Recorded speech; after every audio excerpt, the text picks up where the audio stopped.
Right then, it's going to be painful this looking at these goals. Liverpool 4, Newcastle 0. As you know, this video is sponsored by OneFootball. It's the only place where you can get football stats, transfers in news. The link is in the description. It's free to download and you should use it. I have its quality.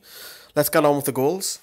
So Shaqiri makes the corner, well, a short corner at Robertson in Newcastle. I can name several players that just are not awake. They're all asleep.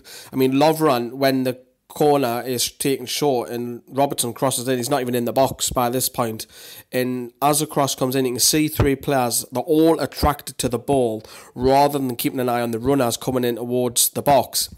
And as it falls to Lovren, he's free. Newcastle, loads of them are asleep. It's not just one individual, there's several here. They're asleep. They're all asleep, and I've got to give credit to the creation.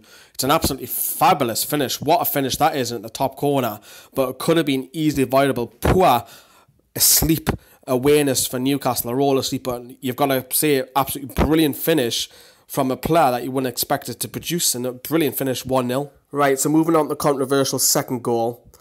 Paul Dummett is at fault here. He's asleep here when Salah's on the right hand side. He should be basically tracking his man onside. He got torn to shreds the second half, and as Salah starts to move inbound, Dummett's running behind him, and yes, he pulls him. Well, I don't even say it pulled him. He touched him ever so slightly.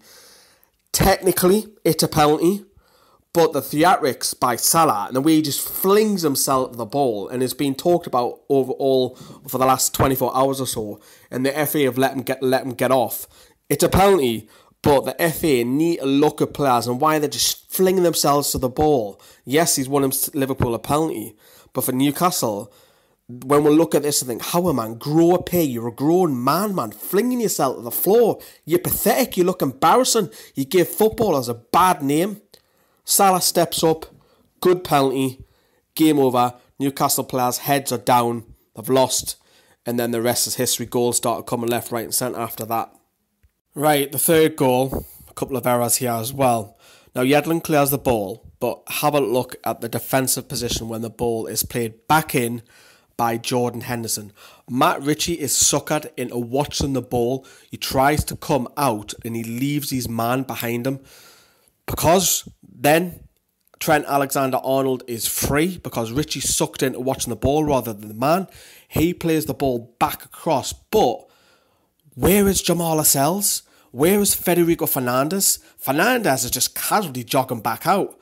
Lascelles originally was keeping an eye on Salah, but then he doesn't even know what's behind him. His awareness is poor. So Jamal Lascelles and Federico Fernandez are just all over the place there. Shaqiri has a tap in from 6 yards. Thank you very much. 3-0. Christ, let's have a look at the fourth goal. So the corner is whipped in, and Fabinho is about 3 yards away and heads home. 3 yards away and heads home. First of all, Mo Diarmi is marking him, and he just lets him jump and heads home. He's at least got to jump up and challenge properly. And then Dubravka, you maybe got to question him from 3 yards. Should he be coming out and punching that and just taking ownership? Possibly. You probably have to look at him as well. So it's probably mostly Diarmi's fault for me, but also Dubravka's got to put a little bit of blame on there for him as well. That is really poor from 3 yards. And yes, I'm being quite critical of Newcastle's defence in particular. And let's not lie, they're playing against world-class opposition who are buzzing around them. And the concentration levels must have been really difficult. I can understand that. But some of them goals could have been avoided, and it would have made the scoreline a lot less. Would have lost the game? Yeah, we still would have lost the game, don't get me wrong. But there's a couple of goals in there that could have been quite easily avoided. As you know, in these videos, we'll also hear from Chris from Australia, matey. Chris was at a festival and he was just briefly talking about the game. And we'll also do a preview for the Watford tomorrow. Thanks, bye-bye. I don't think you can blame the players or the manager. Liverpool are just on fire at the moment, so no complaints there. I thought I'd wake up to a stuffing, and it was 4-0, and no expectations really.